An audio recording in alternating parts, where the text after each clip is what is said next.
warahmatullahi wabarakatuh.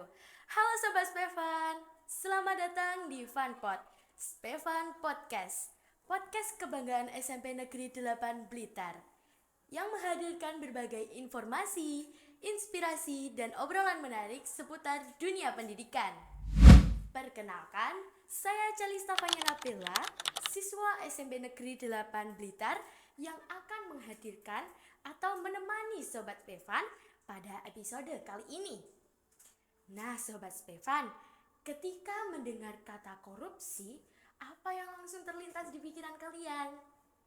Mungkin sebagian besar akan menjawab, korupsi adalah tindakan mengambil uang rakyat atau penyalahgunaan jabatan yang sering kita lihat di berita. Padahal pendidikan anti korupsi bukan hanya tentang memahami hukum atau mengetahui jenis-jenis korupsi. Pendidikan anti korupsi mengajarkan kita untuk menjadi pribadi yang jujur, disiplin, bertanggung jawab, adil, berani mengatakan yang benar, dan menghargai hak orang lain. Nilai-nilai tersebut justru dibiasakan sejak usia sekolah. Untuk membahas tema tersebut, kita kedatangan narasumber yang sangat luar biasa, yaitu dari Inspektorat Kota Blitar. Selamat datang di Funpod Ibu. Terima kasih telah berkenan hadir bersama kami. Nah, sebelum kita mulai ya Bu ya, bolehkah Ibu memperkenalkan diri dulu kepada Sobat Spevan? Halo Sobat Spevan ya. Iya, Sobat Spevan, kepanjangannya apa tuh? Sobat Spevan itu Nggak ada. nggak ada Bu. Mungkin SMP 8 ya. Iya. Yang perkenalkan, saya Rati Dewi Indarti. Saya Inspektur Daerah Kota Blitar. Jadi saya instansi saya di Inspektorat Kota Blitar. Dengan Ibu Rati ya Bu ya. Iya. Ibu Rati, mungkin banyak Sobat Spevan yang bertanya, mengapa Inspektorat Kota Blitar memberikan edukasi kepada siswa SMP? Bukankah korupsi biasanya dilakukan oleh orang dewasa, Bu? Ya, jadi ya ini yang nanti menjadi menarik pada podcast kali ini ya, karena memang korupsi itu terdengar familiar di telinga kita, tapi korupsi itu sebenarnya tidak semata-mata tentang uang, semata-mata mengenai jabatan, tidak semata-mata mengenai penyalahgunaan wewenang oleh orang-orang besar ya, tapi korupsi itu sebenarnya bisa terjadi di sekitar kita, di kehidupan kita sehari-hari. Jadi sebenarnya lekat juga pada anak-anak, rawan, rentan. Jadi makanya kenapa kita itu masuk ke anak-anak usia sekolah. Jadi mulai TK, mulai SD, kemudian SMP, SMA, itu kita berikan edukasi, karena salah satu contoh sebenarnya korupsi itu bisa saja mengenai korupsi waktu.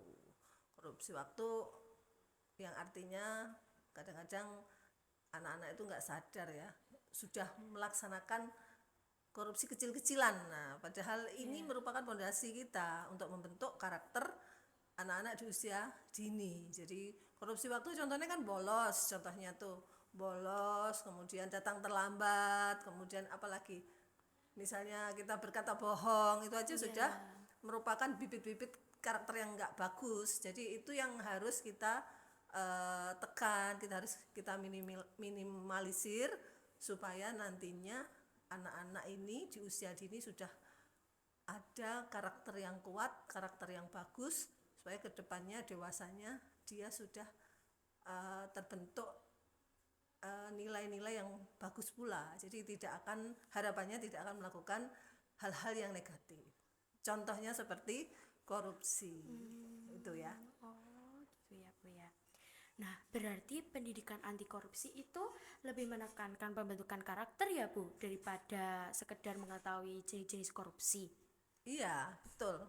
Karena pendidikan karakter tadi sudah saya sampaikan. Jadi kenapa sih kita itu fokus pada pembentukan karakter. Jadi karakter yang kuat, karakter yang bagus itu yang akan menentukan masa depan kalian. Ya, Jadi harus diasah, dibentuk dari sekarang.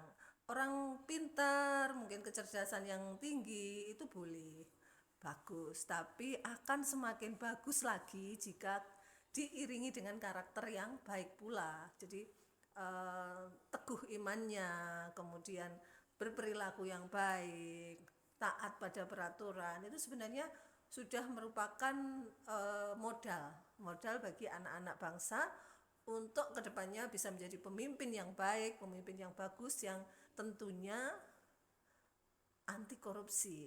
Itu yang tujuan kita seperti itu. Nah, Bu, mengapa pendidikan anti korupsi itu harus dimulai sejak usia kecil atau usia sekolah?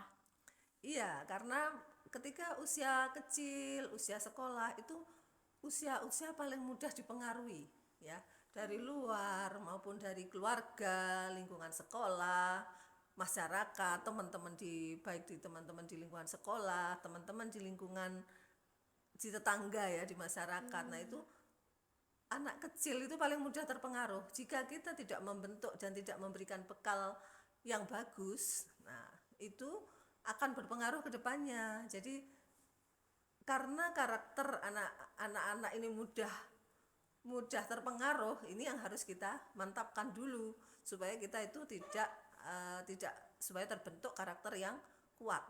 Jadi ketika sudah berpendirian teguh, sudah punya karakter yang bagus, sudah mengenal apa itu integritas, ya, mengenal itu apa itu budaya anti korupsi, insya Allah kedepannya dia sudah terpatri untuk tidak melakukan hal-hal yang negatif. Meskipun lingkungannya buruk, kalau dia sudah punya karakter yang bagus, harapannya tidak akan terpengaruh gitu.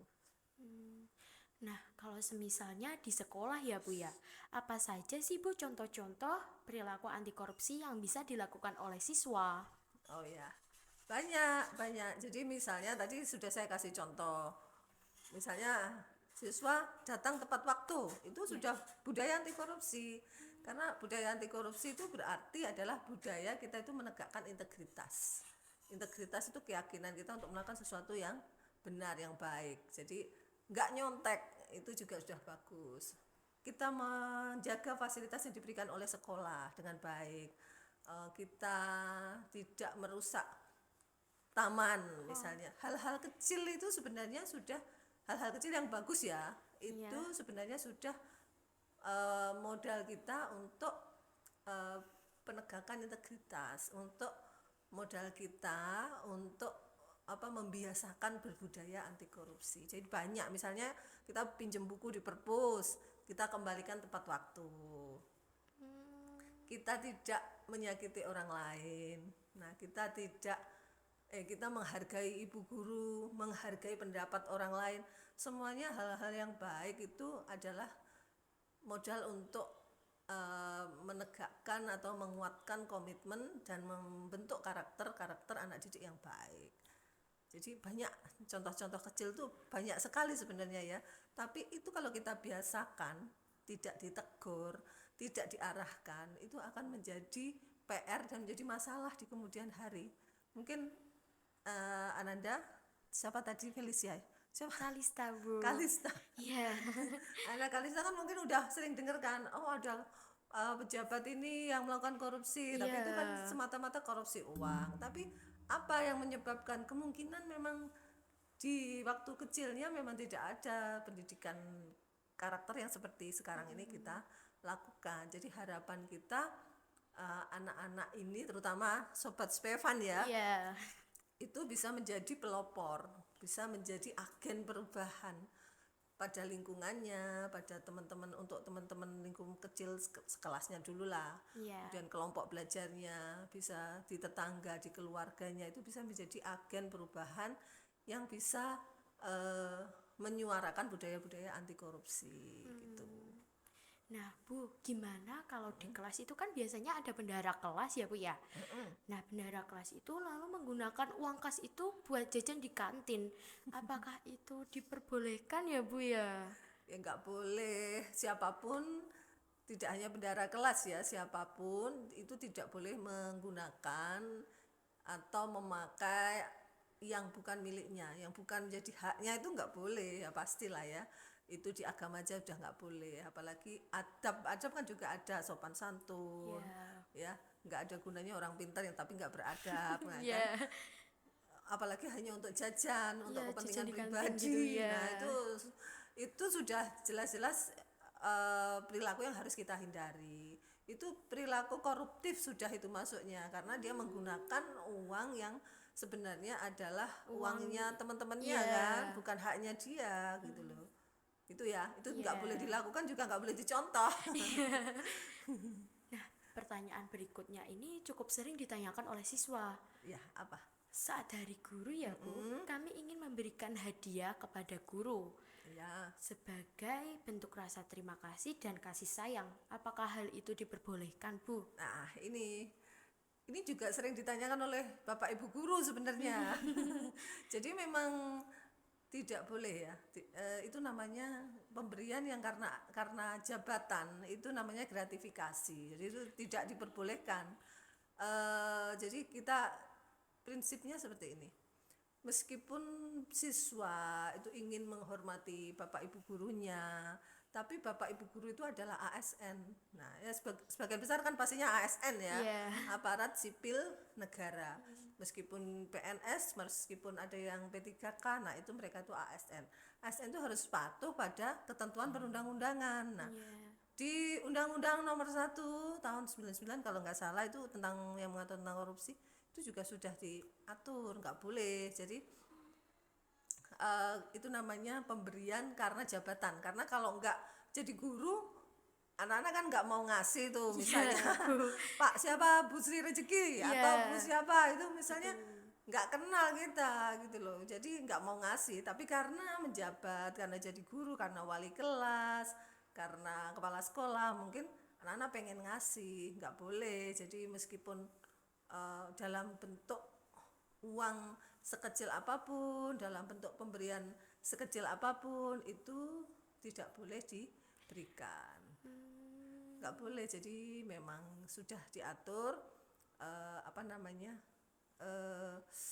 pemberian dalam jabatan itu tidak diperbolehkan, meskipun hanya sebatas kenang-kenangan. Biasanya kan ngasih coklat, Buket gitu ya Bu ya. buket, kain batik. Nah, Bapak Ibu gurunya juga harus dikasih tahu nih, Bapak Ibu guru nanti kalau misalnya nerima dari anak-anak, sebaiknya anak-anak ini diarahkan aja, yuk kita berikan mungkin ke panti asuhan, ya, bareng-bareng panti ke sana asuhan. atau seperti apa. Nah, anak-anak juga gitu, kalau pengen ngasih ya berilah sesuatu yang long lasting aja. Jadi seperti mungkin kayak gini nih, podcast dengan Bapak Ibu guru idolanya atau siapa, itu mungkin akan lebih memorable, akan lebih terkenang, buat video-video yang bagus, mungkin ucapan apalah yang lebih ini kan akan lebih lama gitu loh, kenangannya akan lebih hidup lama. Kalau misalnya hanya buket, itu 1 hari 2 hari aja udah layu kalau bunganya seger.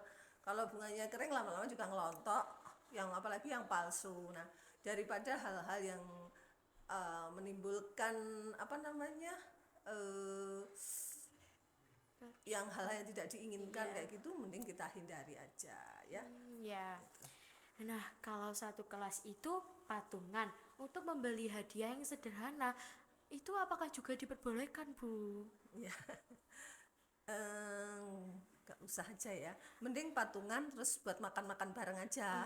Sama guru-guru gitu Untuk ya, Bu ya? teman-teman Iya. aja, nggak usah Buat ajak satu gurunya. kelas gitu. Bapak Ibu guru itu sudah punya penghasilan, sudah punya tunjangan sendiri. Nah, anak-anak ini nggak wajib memberikan, karena itu memang sudah tugasnya. Meskipun ingin berterima kasih, ya terima kasihlah dengan yang hal-hal yang baik. Berilah kenang-kenangan yang tadi sudah saya sampaikan, yang dapat dikenang, yang lama masanya itu. Kalau hanya sekedar pemberian hadiah kecil-kecilan juga nanti akan cepet hilang. Kalau besar ya nggak mampu ya kan. Nanti sekarang harga emas juga semakin mahal. Kalau mau urunan banyak urunannya, nggak usah. Bapak Ibu guru sudah Sudah punya bisa, penghasilan dan memang itu tidak diperbolehkan. Ya, jadi kalau memang terpaksa menerima, Bapak Ibu guru harus wajib melaporkan penerimaannya itu ke aplikasi Goal. Aplikasi Goal itu aplikasinya KPK.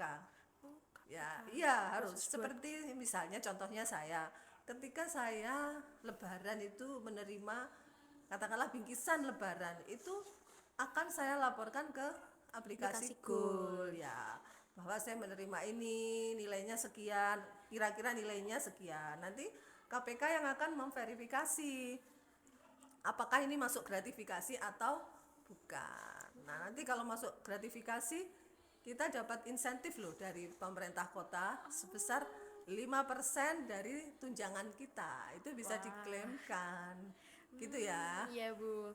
Nah sekarang tentang media sosial Bu. Ya, Sekarang media sosial itu sudah menjadi bagian kehidupan itu bagi pelajaran atau seorang pelajar gitu ya Bu. Apakah penggunaan media sosial juga berkaitan dengan pendidikan anti korupsi? sangat berkaitan, semuanya bisa dikaitkan. Apalagi medsos itu sekarang kan salah satu komunikasi yang paling efektif ya. Jadi mau memviralkan sesuatu atau menginfokan apa akan lebih cepat melalui medsos. Jadi gunakan medsos dengan baik ya. Gimana caranya? Kalau pendidikan anti korupsi, medsos itu hubungannya apa? Ya gunakan medsos dengan baik, jangan menyebarkan berita hoax ya. Jangan ikut nge-like hal-hal yang sebenarnya kita tidak tahu kebenarannya. Ya Bu. Hal-hal yang seperti itulah intinya. Kemudian banyak-banyaklah posting kegiatan-kegiatan yang positif, yang membangun, yang mengajak teman-teman yang lainnya untuk ikut berkegiatan positif. Jangan Ke negatif gitu ya Bu iya, ya. terus kita berbahasa juga berbahasa yang baik ya, yang santun. Jangan Bicara kotor jangan gitu. bicara kotor. Nah, itu tahu. Intinya seperti itulah penggunaan medsos ini sangat sangat penting ya sebenarnya, karena kita memang harus mengikuti perkembangan zaman, tapi ingat segala sesuatu itu harus tetap kita jaga tetap on the track gitu ya. Oh gitu ya Bu ya. Nah untuk pertanyaan yang terakhir Bu, apa pesan dan kesan Ibu Ratih kepada Sobat Stefan? Pesan saya, Sobat Stefan, jadilah anak-anak yang jujur, jadilah anak-anak yang baik, yang mempunyai martabat. Jadi anak-anak yang bermartabat itu yang seperti apa? Yang menjaga karakter yang bagus. Jadi jadilah anak yang berprestasi ya. Jangan males untuk mencoba hal yang baru selama itu positif ya. Cobalah menggali potensi anak-anak itu, potensi yang paling kita merasa kita mampu dan bisa menjadikan itu sesuatu yang sangat bermanfaat di kemudian hari ya. Kemudian saya pesan juga untuk anak-anak, budayakan untuk selalu berkata jujur ya, berperilaku jujur, adil, kemudian apa saja yang sifatnya positif, hindari segala hal yang negatif ya, bertemanlah dengan yang baik. Jangan mudah terpengaruh dengan lingkungan ya. Harus pinter-pinter memilih dan memilah mana teman yang baik, mana yang nanti akan membawa kita pada keburukan ya, itu harus dihindari. Dan harus bisa berkata tidak untuk hal yang negatif. Bilang iya itu hanya untuk yang positif-positif aja ya. Iya. Intinya itu, saya berharap Sobat Stefan ini bisa menjadi contoh Gen Z yang bisa menjadi pelopor ya, untuk untuk membudayakan anti korupsi, tidak hanya di lingkungan sekolahnya, tapi di keluarga, di lingkungan masyarakatnya, dan kemudian kelak ketika menjadi dewasa itu tetap menjadi orang atau yang amanah, yang dapat dipercaya, kemudian dapat mengemban jabatannya, pekerjaannya dengan baik, dan selalu berperilaku yang optimis dan positif. Semoga semua Sobat Stefan yang melihat podcast kali ini menjadi anak yang sukses semua. Amin ya robbal alamin. Nah, berikutnya terima kasih banyak kepada Ibu Ratih dari Inspektorat Kota Blitar Ya. atas ilmu dan wawasan yang telah diberikan oleh atau kepada Sobat Spefan. Nah, hari ini kita belajar bahwa pendidikan anti korupsi bukan hanya tentang mencegah korupsi ketika sudah dewasa. Pendidikan anti korupsi adalah proses membangun karakter yang jujur, disiplin, bertanggung jawab, adil, dan berintegritas sejak usia dini. Semoga setelah mendengar episode kali ini, Sobat Spefan semakin semangat menerapkan nilai-nilai tersebut dalam kehidupan sehari-hari, baik di rumah, di sekolah, di lingkungan masyarakat. Saya Calista Fanya Napela, pamit untuk undur diri. Terima kasih telah mendengarkan Spefan Podcast, podcast kebanggaan SMP Negeri 8 Blitar. Sampai jumpa di episode berikutnya. Salam integritas, jujur hari ini, hebat di masa depan. Wassalamualaikum warahmatullahi wabarakatuh.